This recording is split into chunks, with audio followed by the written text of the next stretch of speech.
नमस्कार, मैं संतोष गुलेरिया, प्रवक्ता हिंदी, DLED द्वितीय वर्ष के लिए पाठ्य पुस्तक हिंदी शिक्षण इकाई 4 से मेरा विषय है हिंदी शिक्षण में शैक्षणिक निदान एवं उपचार।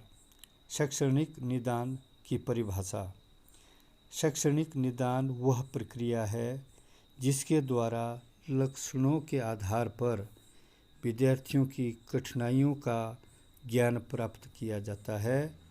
बच्चे जब कोई बात सीखते हैं तो उनके सामने 2 प्रकार की कठिनाइयाँ आती है। पहली, विषय से संबंधित अर्थात विषय वस्तु का विद्यार्थी के उपयुक्त ना होना। दूसरा, कार्य करने के अनुपयुक्त तरीके जिनका उपचार किया जा सकता है।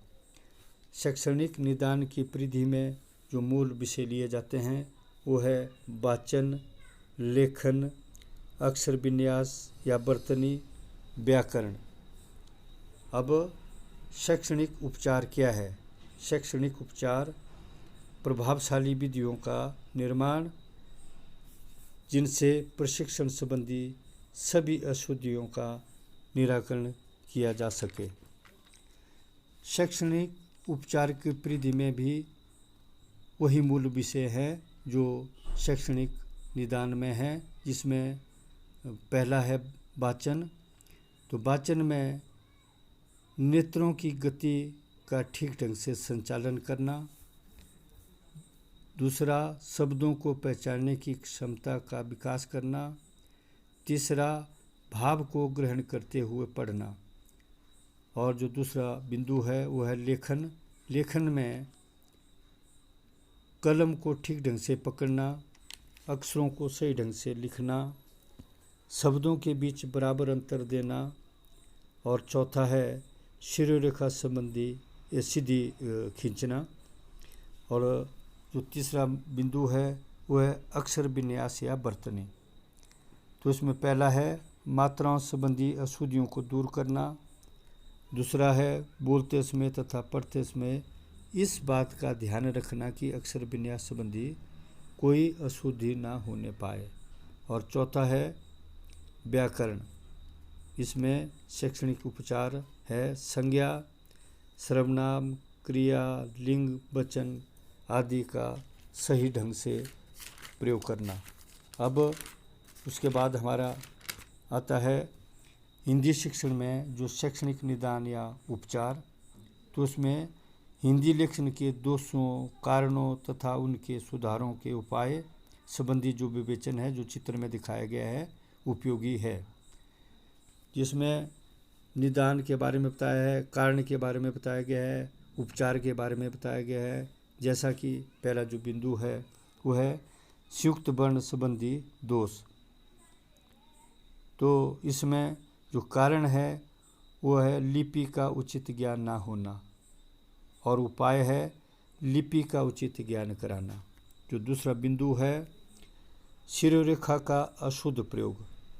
कारण है लिपि का समुचित ज्ञान नहीं, अति शीघ्रता के कारण लिखा गया है। और उपाय है लिपि का उचित ज्ञान कराना और धैर्य से लिखना। तीसरा जो बिंदु है इसमें है क्ष का छ लिखना। कारण है अशुद्ध उच्चारण, प्रांतीय बोलियों का प्रभाव। और उपाय है शुद्ध उच्चारण व शुद्ध लेखन का अभ्यास। चौथा है ब और व की अशुद्धियाँ, जिसका कारण है अशुद्ध उच्चारण, लिपि का उचित ज्ञान नहीं। और जो उपाय है वह शुद्ध उच्चारण और लिपि का उचित ज्ञान कराना। पांचवा जो बिंदु है वो है ड, ड और ढ, ढ का अशुद्ध प्रयोग। तो जिसका कारण है लिपि का समुचित ज्ञान नहीं, अति शीघ्रता के कारण, अक्षर विन्यास की त्रुटियां। और उपाय है लिपि का ज्ञान कराना, सावधानी से लिखना। जो छठा बिंदु है वह वर्णों का लोप, जिसका कारण है अशुद्ध उच्चारण, अशुद्ध लेखन। और उपाय है शुद्ध उच्चारण व शुद्ध लेखन का अभ्यास। 7वां जो पॉइंट है वो 3 प्रकार के श, उनकी अशुद्धियाँ। कारण है लिपि का अपूर्ण ज्ञान, प्रांतीय बोलियों का प्रभाव, उच्चारण संबंधी अशुद्धियाँ। उपाय है शुद्ध उच्चारण, वर्णों का उच्चारण स्थान बताना।